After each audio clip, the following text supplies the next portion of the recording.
दोस्तों, Indian cricket में इस समय सबसे बड़ा सवाल यही है कि क्या रोहित शर्मा एक बार फिर टीम इंडिया की कैप्टेंसी संभाल सकते हैं। क्या हिटमैन की वापसी सिर्फ एक प्लेयर के तौर पर होगी या बीसीसीआई उन्हें 2027 ओडीआई वर्ल्ड कप में फिर से कैप्टन बनाने का बड़ा फैसला ले सकती है। और सबसे बड़ा सवाल, क्या शुभमन गिल की कैप्टेंसी के बीच रोहित शर्मा के लिए एक बार फिर कैप्टेंसी के दरवाजे खुल सकते हैं। आज की इस वीडियो में हम इसी पूरे मामले को समझेंगे। सबसे पहले बात करते हैं करंट सिचुएशन की।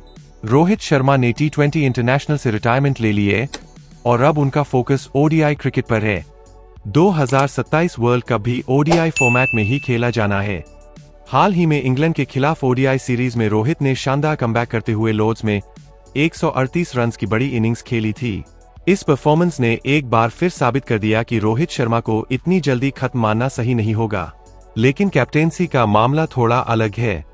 इस समय टीम इंडिया की ओडीआई कैप्टेंसी शुभमन गिल के पास है। बीसीसीआई की ऑफिशियल स्क्वाड अनाउंसमेंट्स में भी शुभमन गिल को कैप्टन और रोहित शर्मा को स्क्वाड मेंबर के रूप में शामिल किया गया है। यानी फिलहाल रोहित शर्मा कैप्टन नहीं है। लेकिन क्रिकेट में कुछ भी परमानेंट नहीं होता। अब सवाल है, क्या 2027 वर्ल्ड कप से पहले सिचुएशन बदल सकती है। देखिए, रोहित शर्मा के 2027 वर्ल्ड कप फ्यूचर को लेकर पिछले कुछ समय से लगातार अलग अलग रिपोर्ट्स सामने आती रही है। कुछ रिपोर्ट्स में दावा किया गया कि सिलेक्टर्स रोहित को 2027 वर्ल्ड कप प्लान्स में नहीं देख रहे थे, जबकि दूसरी तरफ बीसीसीआई की तरफ से उनके ओडीआई करियर को लेकर अलग संकेत मिले हैं। यही वजह है कि फैंस के बीच कंफ्यूजन बना हुआ है। एक तरफ रोहित की उम्र और फ्यूचर को लेकर सवाल है, दूसरी तरफ उनकी एक्सपीरियंस, बिग मैच एबिलिटी और वर्ल्ड कप परफॉर्मेंसेस है, और तीसरी तरफ सबसे बड़ा फैक्टर है उनकी करंट फॉर्म। अगर रोहित लगातार अच्छा प्रदर्शन करते हैं, फिटनेस मेंटेन रखते हैं और ओडीआई क्रिकेट में टीम इंडिया के लिए इंपॉर्टेंट कंट्रीब्यूशन देते रहते हैं, तो 2027 वर्ल्ड कप स्क्वाड में उनकी जगह की संभावना मजबूत हो सकती है। लेकिन कैप्टेंसी, यहां मामला थोड़ा मुश्किल है, क्योंकि बीसीसीआई ने अभी तक ऐसी कोई ऑफिशियल अनाउंसमेंट नहीं की है कि रोहित शर्मा को 2027 वर्ल्ड कप के लिए दोबारा कैप्टन बनाया जाएगा। और फिलहाल टीम इंडिया एक नए लीडरशिप फेज में दिखाई दे रही है। शुभमन गिल को कैप्टन बनाकर बीसीसीआई फ्यूचर लीडरशिप को डेवलप करने की कोशिश कर रही है।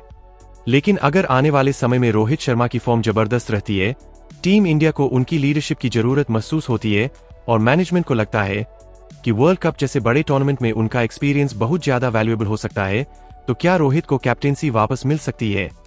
अजिंक्य रहाणे ने हाल ही में रोहित शर्मा के 2027 वर्ल्ड कप खेलने को लेकर काफी स्ट्रॉन्ग सपोर्ट दिया है। रहाणे का कहना है कि रोहित जैसे एक्सपीरियंस प्लेयर को वर्ल्ड कप तक बैक किया जाना चाहिए और उन्हें सीरीज बाय सीरीज जज नहीं करना चाहिए। और यही बात रोहित के सपोर्टर्स भी कह रहे हैं। उनका मानना है कि वर्ल्ड कप जैसे टूर्नामेंट में सिर्फ आगे नहीं, बल्कि एक्सपीरियंस और प्रेशर हैंडल करने की एबिलिटी भी बहुत इंपॉर्टेंट होती है। रोहित शर्मा के पास वर्ल्ड कप का मैसिव एक्सपीरियंस है। उन्होंने 2023 ओडीआई वर्ल्ड कप में टीम इंडिया की कैप्टेंसी की थी और उस टूर्नामेंट में उनकी एग्रेसिव बैटिंग ने काफी इंपैक्ट क्रिएट किया था।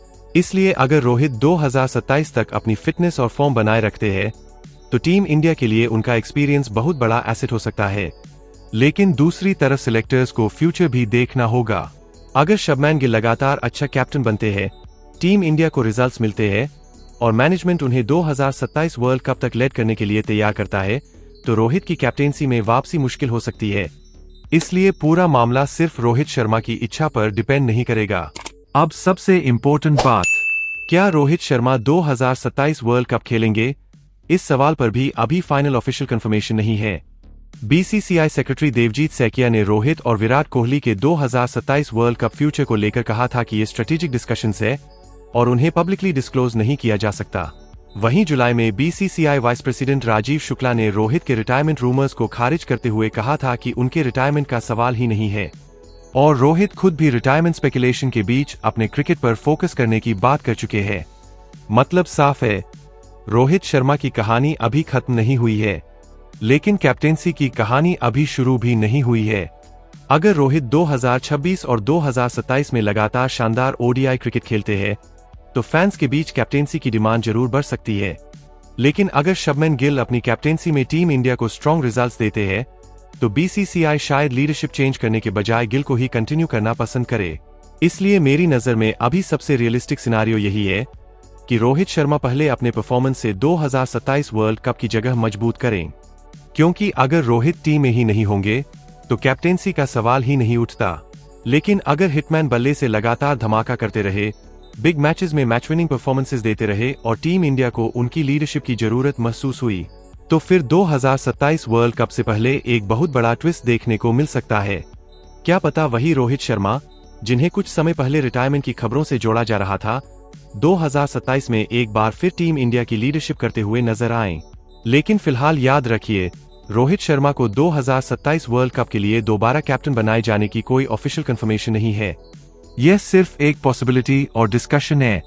अब आप बताइए, क्या रोहित शर्मा को 2027 वर्ल्ड कप में टीम इंडिया का कैप्टन बनाया जाना चाहिए? क्या आपको लगता है कि हिटमैन को एक आखिरी वर्ल्ड कप में लीडरशिप का मौका मिलना चाहिए, या फिर शुभमन गिल को ही कैप्टन बनाए रखना चाहिए? अपनी राय कमेंट में जरूर बताइए। और अगर आप चाहते हैं कि रोहित शर्मा और टीम इंडिया से जुड़ी हर बड़ी क्रिकेट अपडेट सबसे पहले आपको मिले, तो चैनल को सब्सक्राइब जरूर कर लीजिए।